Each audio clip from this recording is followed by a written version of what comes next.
Va. Muy bien, mis estimados alumnos, continuando con la cabeza ósea, esta vez vamos a observar los famosos puntos craniométricos. Recuerden que los puntos craniométricos, un ratito, apaga esto. Muy bien, en esta oportunidad vamos a dar detalles de los famosos puntos craniométricos. Los puntos craniométricos tienen su importancia clínica por ser reparos anatómicos. Lo único que sí se les pide a ustedes que aprendan los nombres porque tiene una terminología que no es fácil de aprender, pero si lo vamos repasando y sobre todo relacionando con los nombres, va a ser un poco más fácil. Y vamos a empezar por lo que ya conocemos. En primer lugar, en el video anterior habíamos visto que esta es la sutura coronal y esta es la sutura sagital. Vamos a empezar con el primer punto craniométrico. Este punto se conoce como bregma. Recuerden que bregma es el punto de intersección entre la sutura sagital y la sutura coronal. Y vamos a empezar. Otro punto craniométrico que vamos a ver en la parte anterior viene a ser la parte más distal de la base, o en este caso del cráneo, ¿no? La parte anterior y más extrema, conocida como la glabela. Entonces, recuerden, después del bregma, la glabela es otra estructura fácil de ubicar, que es la parte más extrema anterior del cráneo. Encima del bregma tenemos a otra estructura conocida como opirium.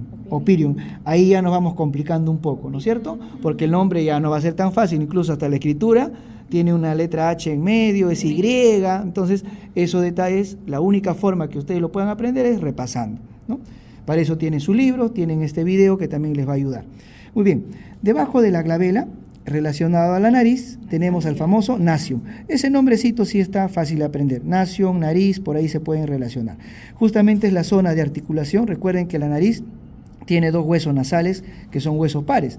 Este sería el hueso nasal del lado derecho y este es el hueso nasal del lado izquierdo. Recuerden que estos son los famosos huesos nasales. Entre ellos, en la parte superior, en la articulación, este sería parte del hueso frontal y los dos huesos nasales. En ese punto está el famoso nacium. Debajo del nacium, ya en el extremo de la nariz, recuerden que la nariz tiene una parte ósea y tiene una parte cartilaginosa. Lo que no hay aquí es la parte cartilaginosa. Entonces, en la parte extrema inferior entre los dos huesos nasales está el famoso rhinium. El término rhinium también hace referencia a nariz. Entonces, por ahí, lo único que tienen que aprender ustedes es que nacium está arriba y rhinium está abajo, ¿no? Esos son detalles anatómicos. Muy bien, vamos hacia la parte de la cavidad orbitaria. Miren, todo esto se conoce como la cavidad orbitaria. Incluso por ahí en teoría les van a mencionar que la cavidad orbitaria está formada por varios huesos. Por ejemplo, el hueso frontal, el hueso maxilar superior, y que incluso también está formado por el hueso cigomático o malar, forma esta cavidad. Y en la parte interna, pues, está el hueso esfenoidal principalmente, ¿no? Ese hueso que tiene forma de murciélago. Esta es la cavidad orbitaria. En la parte interna de la cavidad orbitaria vamos a tener a otro reparo anatómico llamado como el dacrio. Esa es una fija para el examen, Ahí está. Entonces ya les voy lanzando una, porque para el examen, a veces si queremos hacer la pregunta fácil, ya me imagino que esto va a ser como para regalar puntos, porque esto de acá todos lo saben. ¿Cómo se llama? Bregma, muy fácil. O sea, es una pregunta que de repente se pudo haber preguntado en generalidades, ¿no?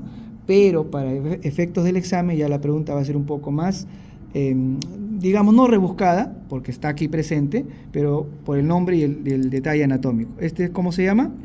El dacrio. Esa es una fija para el examen. Muy bien, seguimos. En la parte inferior, miren ustedes, esto es parte del hueso maxilar superior. Esta es la fosa nasal. Así como esta es la fosa orbitaria o cavidad orbitaria, esta es la fosa nasal. Y debajo de esa fosa nasal tenemos a esta estructura llamada el naso espinal. Este es otro punto craniométrico, naso espinal. Perfecto. Y debajo del naso espinal tenemos otro reparo anatómico llamado el prostium. Lo que sí aquí nos falta es la mandíbula, porque en la mandíbula también hay reparos anatómicos, pero para el efecto del examen no se les va a preguntar lo que no se les enseña. Entonces, con calma nomás. Si ustedes desean, puedo mandar a traer una mandíbula para que tengan más información. Ya, no se preocupen. Y finalmente, en la parte anterior, hacia la parte lateral, todo este es el hueso cigomático o malar, Este punto craniométrico es el famoso sigium. Incluso este sigium va a estar en la parte más superior, ¿correcto? ¿Con quién está o con qué hueso se relaciona el sigium? Con el hueso cigomático. Muy bien, miren todo lo que tenemos que aprender en la cara anterior. Vamos ahora para la parte posterior. Nuevamente, mi reparo, la pregunta que no va a venir, ¿cuál es? Bregma. Vamos yendo para la parte posterior y voy a tener a los dos huesos parietales y al hueso occipital. En este sentido, en este orden. Primero tenemos la parte más extrema superior. ¿Cómo se llama? Vértex. Vértex viene de vértice, le decíamos. Seguimos en esa secuencia en la zona de declive, la zona donde el cráneo ya va dando esa curva. ¿Cómo se llama? El ovelium, ¿no? El famoso ovelium. Seguimos para la parte más baja, la unión. Esa es otra pregunta que no va a venir, ¿no es cierto? Eso no va a venir. ¿Por qué?